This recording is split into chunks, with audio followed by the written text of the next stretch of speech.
अब तक आपने देखा भूरावन नामक असुर अपने सैनिकों के साथ ग्रामीणों पर अत्याचार करता है और जबरन माता के पीठ को अपने साथ पाताल लोक ले जाना चाहता है, किंतु वो इसमें असफल हो जाता है। फिर गुरु शुक्राचार्य उसे माया नामक स्त्री से मिलाते हैं और भूरावन को कहते हैं कि माता के पिंड को बल से नहीं छल से प्राप्त करो। फिर भूरावन विश्वकर्मा को माया की मदद से अपने वश में कर लेता है और उनके यंत्र को ले लेता है और उससे धरती पर प्रहार करता है, जिसका प्रभाव समस्त धरती पर पड़ता है। फिर शुक्राचार्य और भूरावन को आभास होता है कि एक छोटा सा यंत्र इतना प्रभावशाली है तो विश्वकर्मा का भूमि छेदन यंत्र कितना अधिक शक्तिशाली होगा। और फिर वो उस यंत्र पर भी अपना अधिकार कर लेते हैं और उसका प्रयोग देवी के शक्तिपीठ को पाताल लाने के लिए करते हैं। इसे देख सभी देवता चिंतित होते हैं और अंततः उस यंत्र का प्रयोग कर देवी के शक्तिपीठ को नष्ट कर देते हैं। ये देख भैरव दंग रह जाते हैं। अब आगे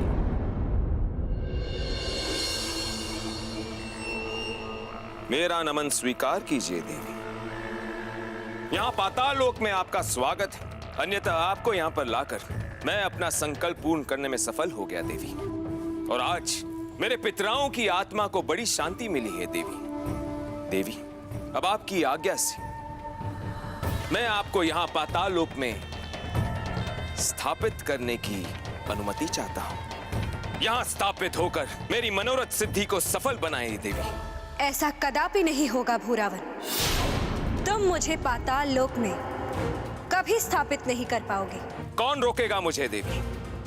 क्या आपको मेरी शक्ति पर संदेह है? इतना अहंकार अच्छा नहीं असुरराज। अहंकार पतन का कारण बनता है। क्या तुम्हें स्मरण नहीं कि मेरे रक्षक कोई और नहीं, क्षीरकंटक भैरव है। वो मुझे पाताल लोक ढूंढने अवश्य आएंगे। कदाचित तुम उनके कोप से अवगत नहीं हो, अन्यथा तुम मुझे स्वयं ही मुक्त कर देते। देवी, आपका ये क्षीरकंटक भैरव यदि इतने ही समर्थवान होते तो आपको पृथ्वी लोक से यहाँ पाताल लोक में आने ही नहीं देते। वो आपकी रक्षा करने में सक्षम नहीं है देवी। यहाँ पाताल लोक में केवल मेरा साम्राज्य है। यहाँ पर आपको मुक्त करना तो दूर, क्षीरकंटक भैरव का आना भी बहुत कठिन है।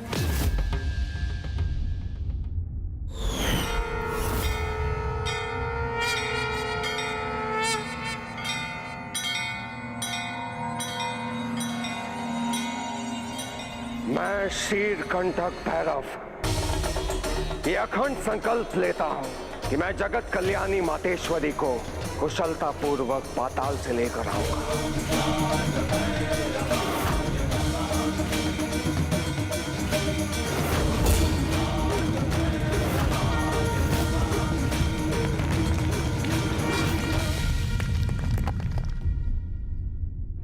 क्षीरकंटक भैरव का ये रौद्र रूप अत्यंत ही भयंकर है। यदि ये क्रोध की अग्नि शांत नहीं हुई तो प्रलय आ जाएगा। आप सत्य कह रहे हैं देवराज इंद्र, वे साक्षात रुद्र के ही अंश हैं। ऐसा संकल्प उन्होंने लिया है जिससे तीनों लोग भयग्रस्त हो गए हैं। ये सही है कि माता को पुनः उनकी शक्तिपीठ का स्थापित करना अत्यंत आवश्यक है, किंतु उसके पूर्व हमें शीघ्र कंटक भैरव के क्रोध को शांत करना होगा, अन्यथा विनाश निश्चित है। शक्तिपीठ को पूर्णमासी के आने से पूर्व पाताल लोक से लाना होगा और उसका उपाय भी ढूंढना होगा। किंतु भैरव के इस क्रोध को शांत करने के लिए हम किसके आश्रय में जाएं? कौन है जो क्षीरकंटक भैरव के क्रोध के तेजस को झेलने में सक्षम है?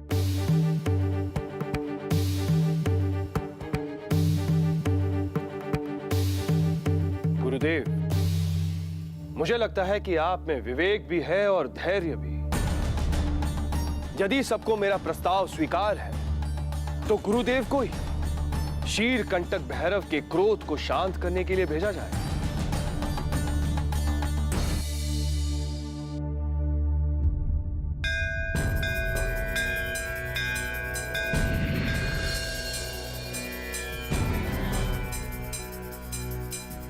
क्षीरकंटक भैरव, शांत हो जाइए।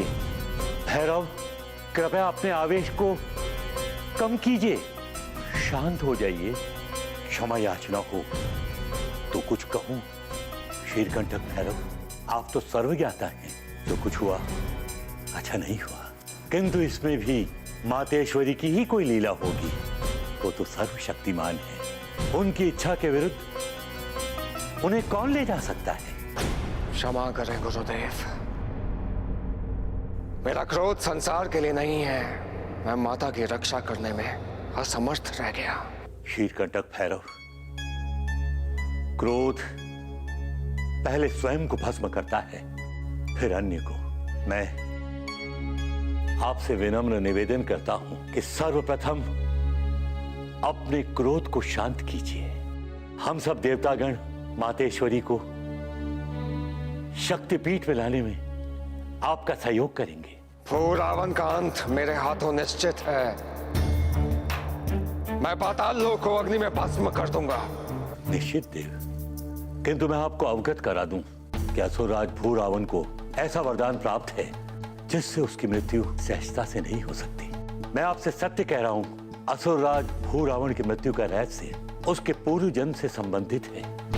मैं अपनी योग शक्ति के द्वारा उसके पूर्व जन्म का तनिक अवलोकन कर लेता हूं।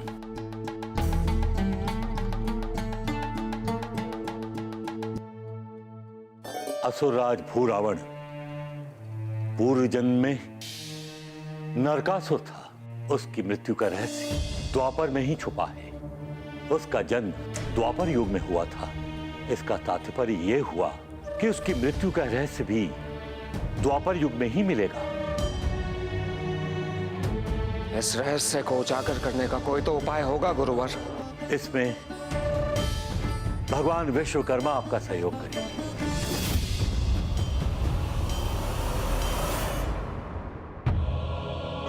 क्षमा करे शीरकंटक भैरव देव, बड़ी विडंबना है कि मेरे उपकरणों का उपयोग विध्वंस और विनाश के लिए किया गया, किंतु हमें शक्तिपीठ को पुनः उसके निवास पर स्थापित कर उसकी आस्था को खंडित करने से रोकना होगा।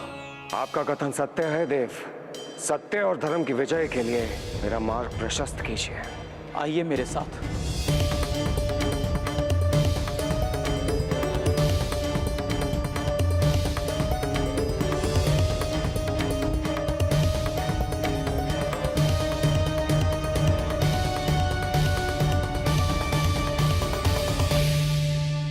ये मेरे द्वारा निर्मित समय चक्र है। आप इसके माध्यम से किसी भी समय काल या युग में जा सकते हैं। किंतु स्मरण रहे, ये समय चक्र भी काल के नियमों से बंधित है। यदि आप समय चक्र के जिस युग में प्रवेश कर रहे हैं उससे वापस ना आ पाए तो आप सदा सदा के लिए उसी समय चक्र में फंस जाएंगे। इसलिए सावधान रहिएगा और समय रहते ही वापस लौट आइएगा।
मेरे किसी भी वार का प्रभाव नरकासुर पर नहीं हो रहा है। प्रतीत होता है इसका अंत इस प्रकार नहीं होगा। हे परम पिता ब्रह्मा, संसार को विनाश से बचाने के लिए प्रकट इस नरकासुर के अंत का कोई उपाय बताएं ब्रह्मदेव। दर्शन दीजिए ब्रह्मदेव, दर्शन दीजिए। हे नारायण, हे विष्णु अवतार पितांबर कृष्ण, कहिए कैसे स्मरण किया? प्रणाम ब्रह्मदेव।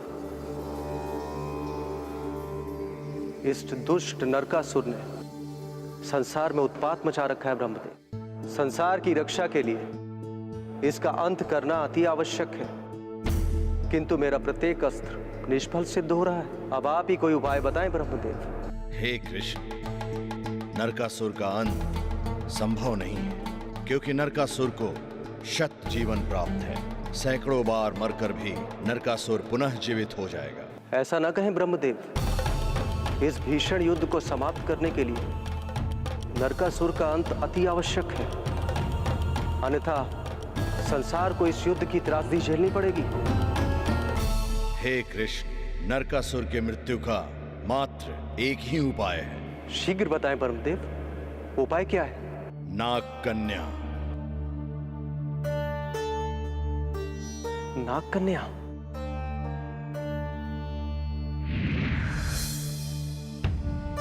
नाग कन्या अर्थात सत्यभामा। सत्यभामा बनेगी नरकासुर की मृत्यु का कारण।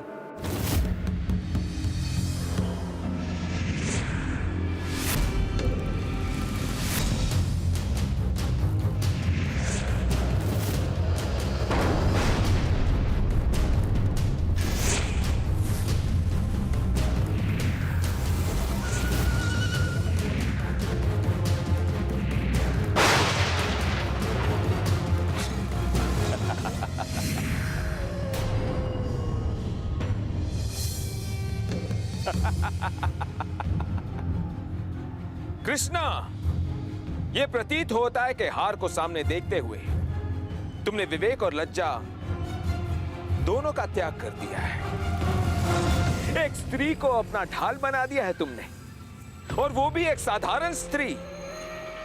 किंतु ये साधारण स्त्री तुम्हें बचा पाएगी? ये भ्रम है तुम्हारा।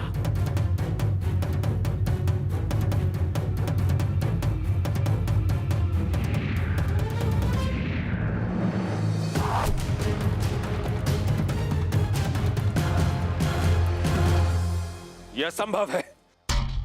मेरी मृत्यु नहीं हो सकती, नहीं हो सकती। तुम अवश्य मर सकते हो नारकासुर, क्योंकि मैं कोई साधारण स्त्री नहीं, नाग कन्या हूं। एक जन्म तो क्या, हर जन्म में मैं ही तुम्हारी मृत्यु का कारण बनूंगी।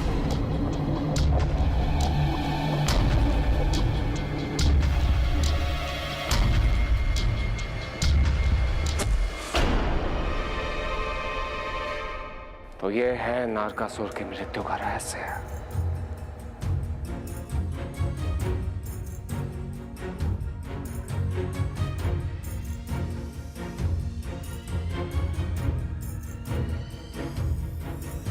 अब इसे क्या हुआ, ये समय चक्र चल क्यों नहीं रहा? ये क्या हो रहा है? बृहस्पति देव ने कहा था यदि मैं निश्चित समय पर नहीं लौटा इसी युग में रह जाऊंगा। नहीं, ऐसा नहीं हो सकता। मुझे लौटना ही होगा, अन्यथा माता को पाताल लोक से लाना असंभव हो जाएगा।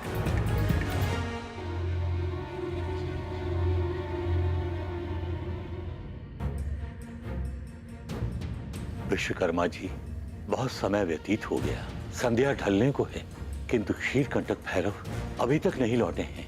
उन्हें लौट आना चाहिए था। कहीं क्षीरकंटक भैरव द्वापर युग में तो नहीं रह गए? ऐसा ना कहिए विश्वकर्मा जी, क्षीरकंटक भैरव का लौटना अत्यंत आवश्यक है। माया, तुमने वो कार्य किया है जिसकी प्रशंसा शब्दों में नहीं की जा सकती। तुमने समय चक्र को ऐसा बिगाड़ा है कि वो क्षीरकंटक भैरव द्वापर युग में फंस चुका है। सूर्यास्त होने वाला है। यदि सूर्यास्त हो गया तो मैं यहीं पर रह जाऊंगा। मुझे शीघ्र ही यहां से निकलना होगा।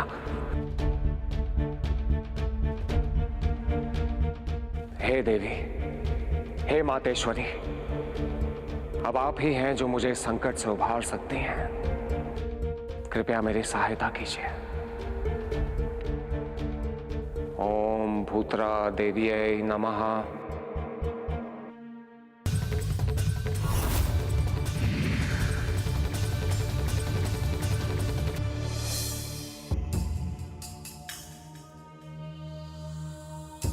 आइए शीरकंटक भैरव, आपने तो हमें चिंतित कर दिया था।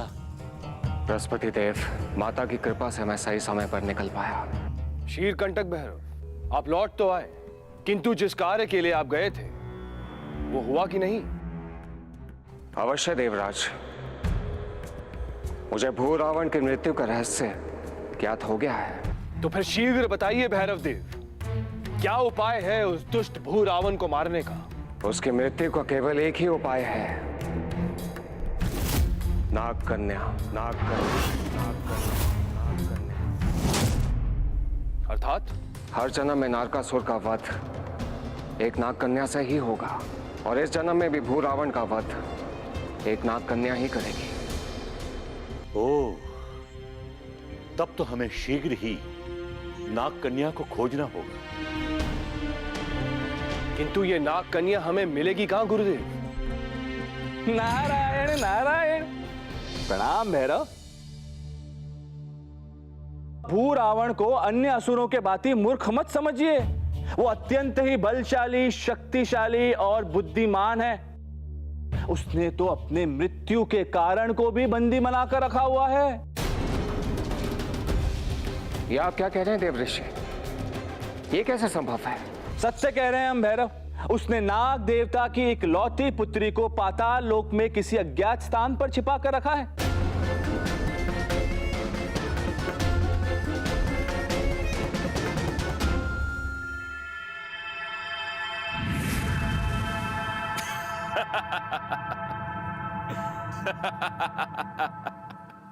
शीरकंटक भैरव, अब आपको समझ में आ गया, देवी की विधि का विधान जो होना है वो होकर रहता है। हमें मात्र कर्म ही करना होता है। तो ये है देवी की लीला। इसका अर्थ है कि ये जो कुछ भी घट रहा है, इसकी जानकारी देवी को पहले से ही थी। ये सभी देवी की लीला का भाग है, परंतु मुझे किसी भी प्रकार देवी को पाताल लोक से मुक्त कराना ही होगा। क्षमा चाहते हैं भैरव, किंतु यह कार्य इतना सरल नहीं है। हम आप सभी को पहले भी चेतावनी दे चुके हैं कि भू रावण अन्य असुरों के भांति मूर्ख नहीं है। उसने तो अपने प्राण तक स्वयं के शरीर में नहीं रखे। क्या उसके प्राण उसके पास नहीं है? तो फिर किसके पास है? नारायण नारायण, देवराज इंद्र, उसके प्राण उसके शरीर में नहीं अपितु एक भौरे में है। हाँ, एक भौरे में। भू रावण को मारने से पूर्व उस भौरे का अंत करना होगा। किंतु समस्या की बात तो यह है कि भू रावण ने उस भौरे को कहां छिपा कर रखा है, यह संसार में किसे भी ज्ञात नहीं है।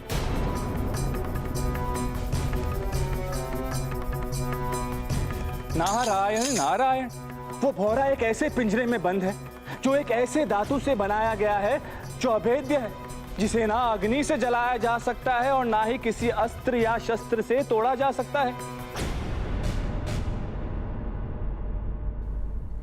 तो क्या उस पिंजरे को भेदने का कोई उपाय नहीं है देवऋषि? नारायण नारायण, हे भैरवनाथ, इस संसार में ऐसी कौन सी समस्या है जिसका समाधान ना हो? तो फिर बताइए देवऋषि। वो पिंजरा मात्र अपनी कुंजी से ही खुलेगा, और वो कुंजी पाताल लोक के एक ज्वालामुखी में कहीं छिपी हुई है।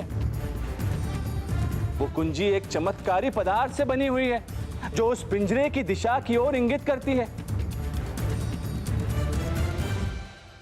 तो सबसे पहले हमें उस नाग कन्या को मुक्त कराना होगा, फिर उस कुंजी को खोजना होगा, तभी हम पिंजरे तक पहुंच पाएंगे, और उस पिंजरे से भंवरे को निकालकर उसका वध करना होगा, तभी भू रावण का अंत संभव है। किंतु इतना समय कहां है हमारे पास शीरकंटक भैरव? नारायण नारायण, देवराज इंद्र, यदि आपके पास समय होता तो भी आप सरलता से भू रावण का अंत नहीं कर सकते थे। सरल? आप इसे सरल कह रहे हैं देवऋषि? सरल ही तो है भैरवनाथ, अब तक सरल ही तो है।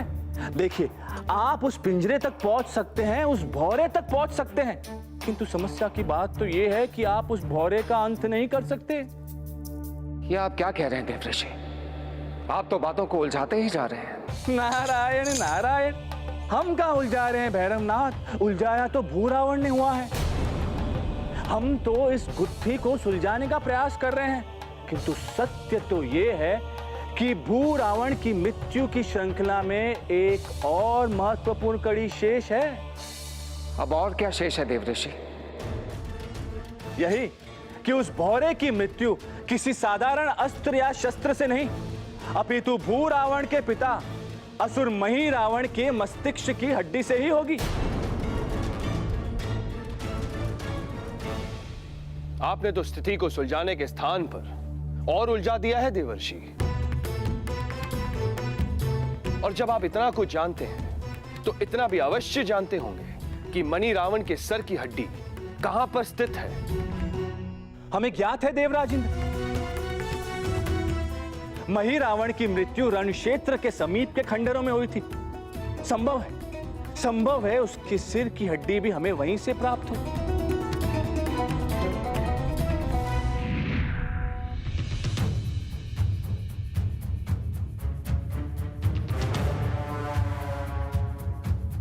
तो यही वो रण क्षेत्र है, इसी जगह पर उसकी मृत्यु हुई थी। संभव है उसके शरीर के अवशेष भी यहीं कहीं होने चाहिए। देवताओं, इस रण क्षेत्र के कोने कोने में खोजिए, कोई भी स्थान शेष न रहे।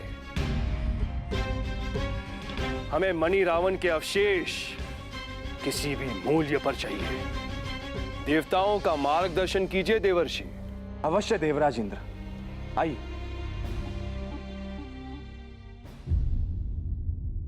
ये देवता सोचते हैं कि वो भू रावण को मार सकते हैं, किंतु उन्हें इस बात का ज्ञात ही नहीं है कि मेरी मृत्यु एक ऐसा मायाजाल है जिसके पग पग में एक पहेली, एक को सुलझाओ तो दूसरी खड़ी हो जाती है।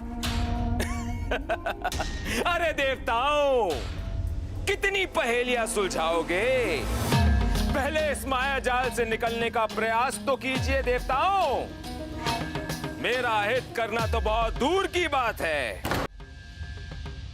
भू रावण, जब तक देवता और शीरकंटक भैरव उस भूल भुलैया में फंसे हैं, हमें अपना अनुष्ठान पूर्ण कर लेना चाहिए।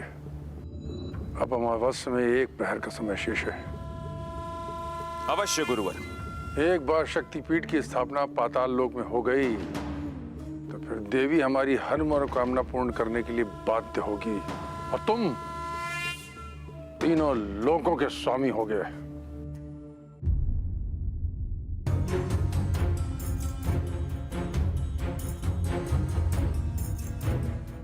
देवऋषि, यहां तो भीषण युद्ध हुआ था। ना जाने कितने असुर और कितने नर मारे गए थे। इतने शरीरों की अस्थियों में हम मणि रावण के सर को कैसे पहचानेंगे? यह तो असंभव कार्य है शीरकंटक भैरव। असंभव संसार में कुछ भी नहीं होता वरुण देव। हे श्रवण देव,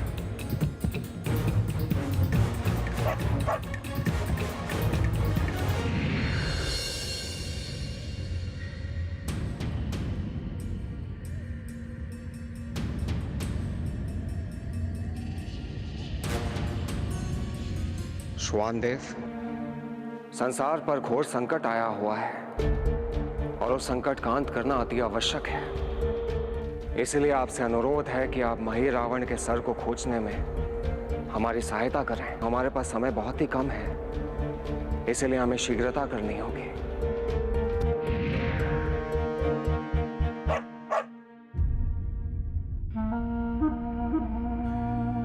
क्षमा कीजिए देवी कि इस प्रकार मैंने आपको बंदी बनाकर रखा है, परंतु मैं क्या करूं देवी? इन देवताओं ने मेरे लिए कोई मार्ग ही नहीं छोड़ रखा है।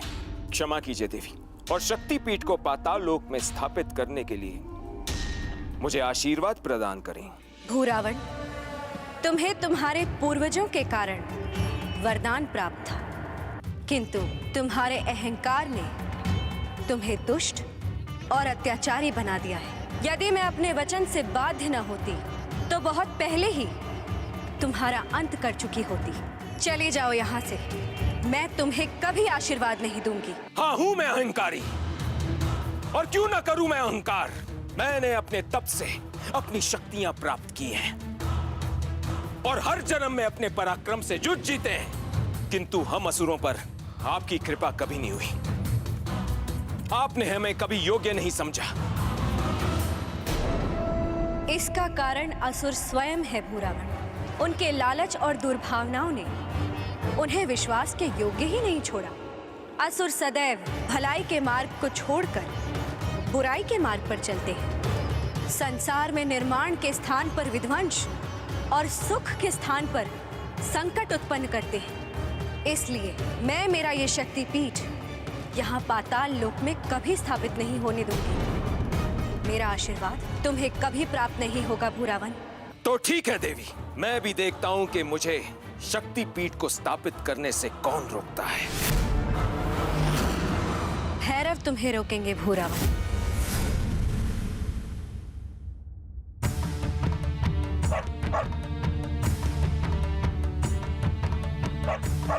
हे शीरकंटक भैरव, अब आप ही शक्तिपीठ की रक्षा कर सकते हैं। शीघ्र आइए। देवी, मेरे रहते शक्तिपीठ का कोई अहित नहीं हो सकता। मैं शीघ्र ही आपको मुक्त कराऊंगा।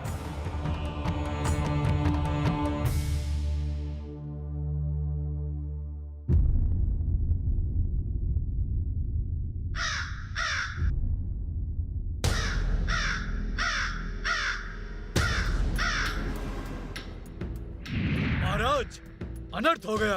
देवताओं ने आपके पिता की अस्थियों को खोज लिया है। महाराज, कहीं आप इस सूचना से भयभीत तो नहीं है कि देवताओं को आपकी मृत्यु का रहस्य पता चल गया है? मृत्यु के रहस्य को जानना और सारी कड़ियां जोड़कर मुझ तक पहुंचने में बहुत अंतर है माया। मुझे मारना असंभव है। ये पाताल लोक है और मैं यहाँ का अधिपति हूँ। यहाँ की हवाएं भी मेरी अनुमति से चलती हैं माया, और उन्हें लगता है कि वो मुझे यहाँ मार सकते हैं।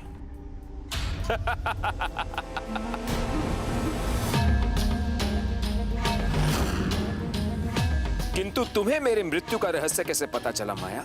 मैं माया हूँ असुरराज। भूरावन, शक्तिपीठ की स्थापना का यज्ञ आरंभ होने जा रहा है। तुम्हें इसमें अपना योगदान देना होगा। अवश्य गुरुदेव।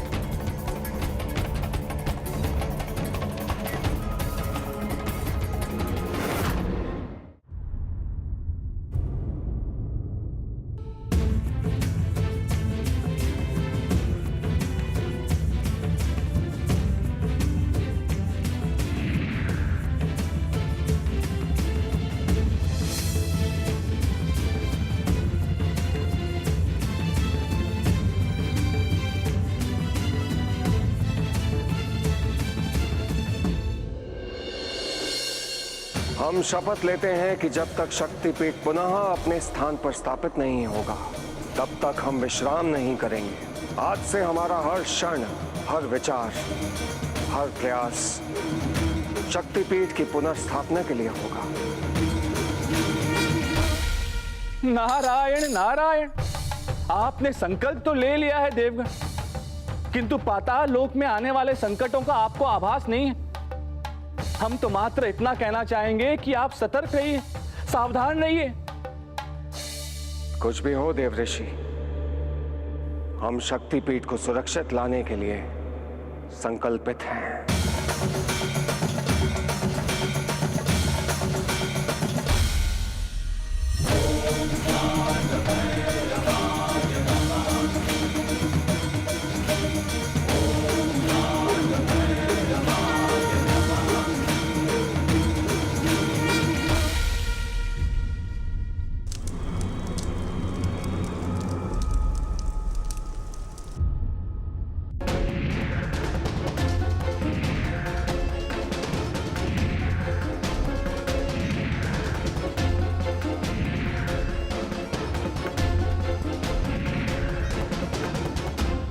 ये पाताल लोक तो सचमुच बहुत भयानक है इंद्रदेव। तभी तो यहाँ असुरों का राज है वरुण देव।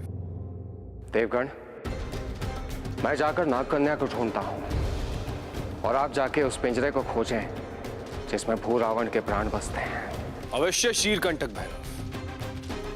देवराज, मैं अग्निदेव को लेकर उस पिंजरे की कुंजी को खोजने जा रहा हूं।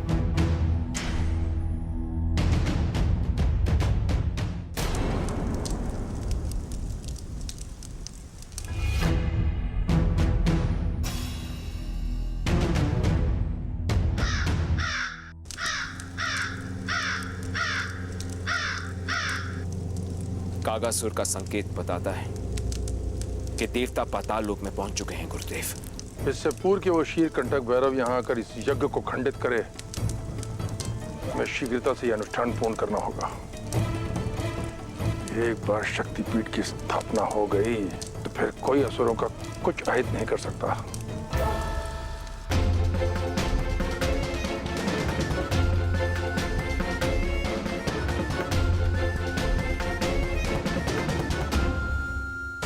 गुरुदेव, प्रतीत होता है कि यही वो ज्वालामुखी है जिसमें वो कुंजी छिपी हुई है। आप मेरी यहां प्रतीक्षा कीजिए, मैं अंदर देख के आता हूं।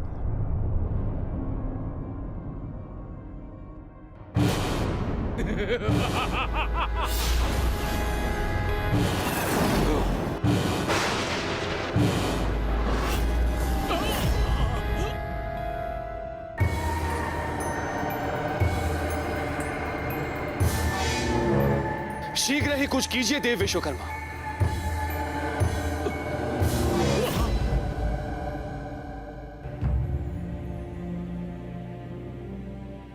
तो मेरा अनुमान सही था, यही है वो कुंजी।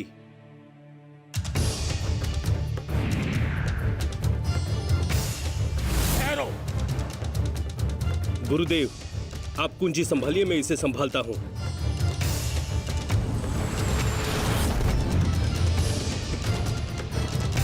मैं जाकर देवराज इंद्र को ये कुंजी पहुंचाता हूं।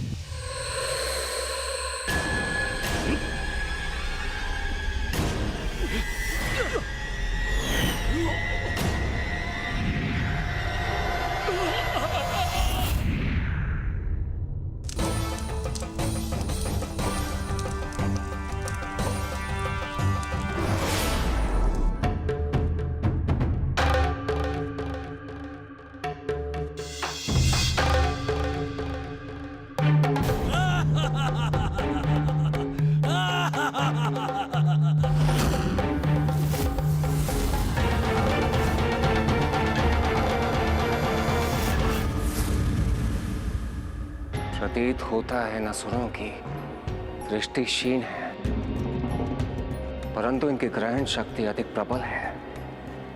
ये बिना देखे मुझ पर वार कर सकते हैं। मुझे सतर्क रहना होगा।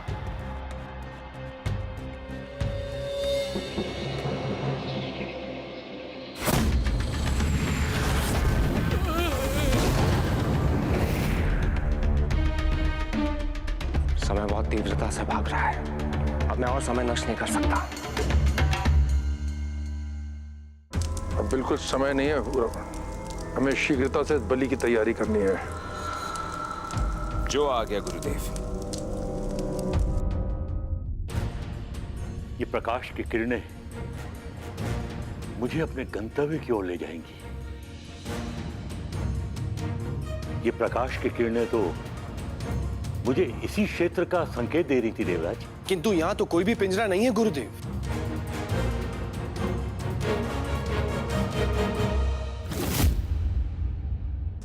ओम ह्रीं ह्रां ह्रीं ध्रां ध्रां स्वाहा। वो रावण, हम अपने लक्ष्य के बहुत समीप हैं। बलि के पश्चात हम शक्तिपीठ को पाताल लोक में स्थापित करने में सफल होंगे।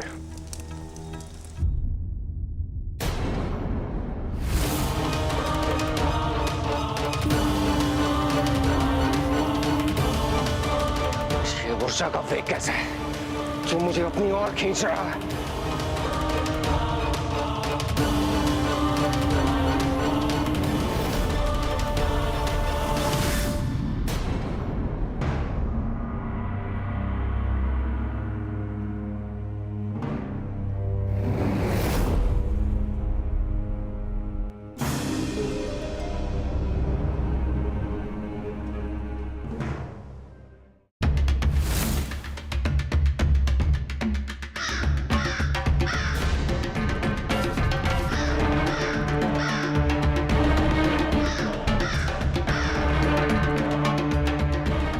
अनर्थ हो गया गुरुदेव। कागासुर कुंजी लेकर चला गया।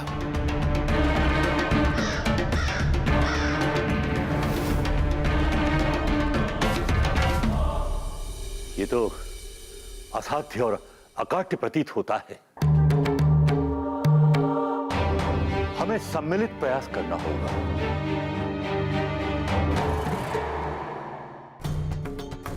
हे मातेश्वरी, शक्ति प्रदान कीजिए। क्षीरकंटक भैरव, इस दानव का अंत करने हेतु आपको सप्तशूल का उपयोग करना होगा।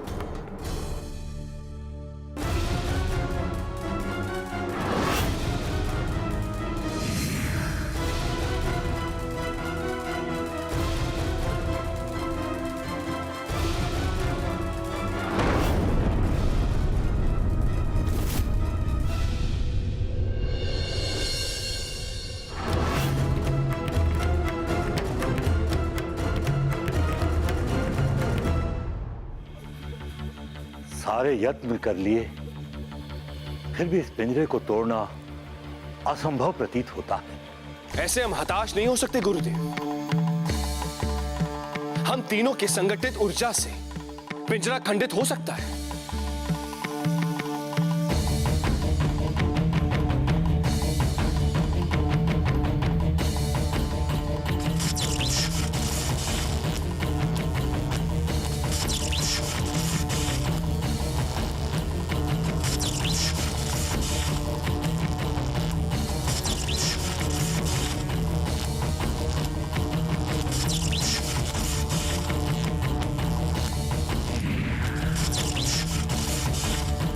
मुझे पकड़ पाना इतना आसान नहीं है।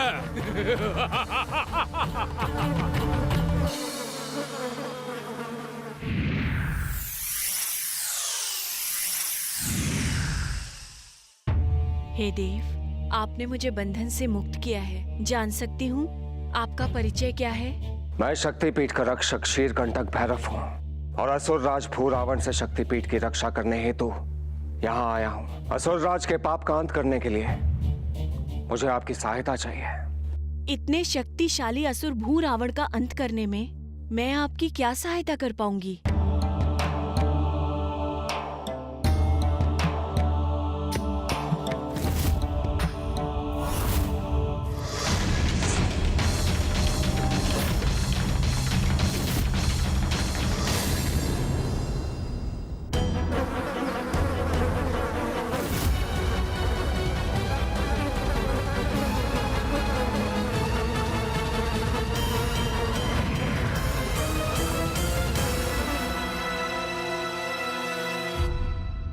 भूरावण, अनुष्ठान संपन्न हुआ। अब तुम बलि चढ़ा सकते हो। जो आ गया गुरुदेव।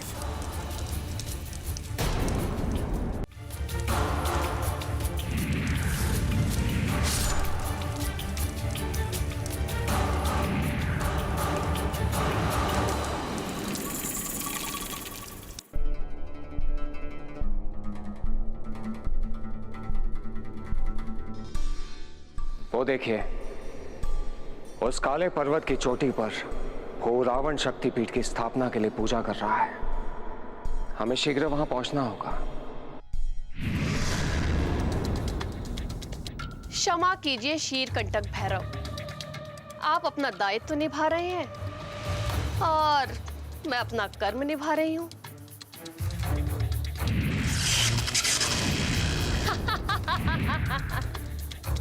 माया को पराजित करना इतना आसान नहीं है भैरव।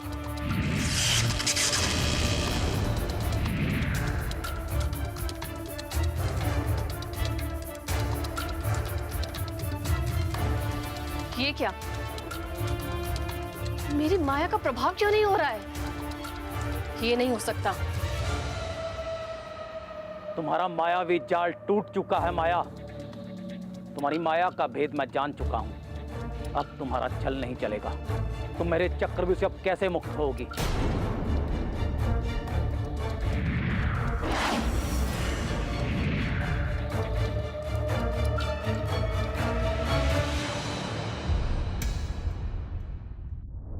शीघ्रता करो भूरावण, इसके रक्त की आहुति देकर अनुष्ठान संपन्न करो। इसी के साथ शक्तिपीठ की स्थापना सफल हो जाएगी।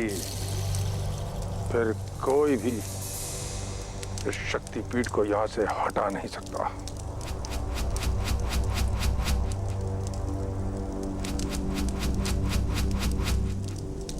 रुक जाओ भूरावण, यदि जीवित रहना चाहते हो तो शक्तिपीठ को छोड़ दो,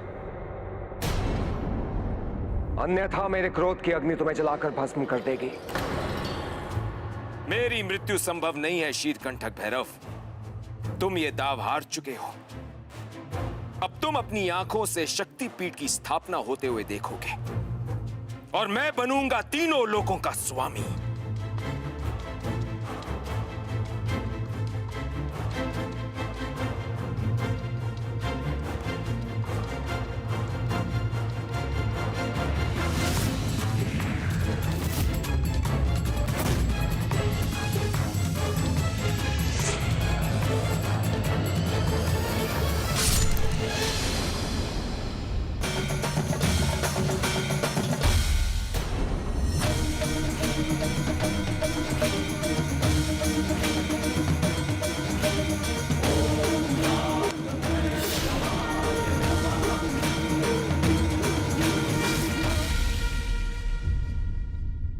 मैं शीरकंटक भैरव की सदैव आभारी रहूंगी।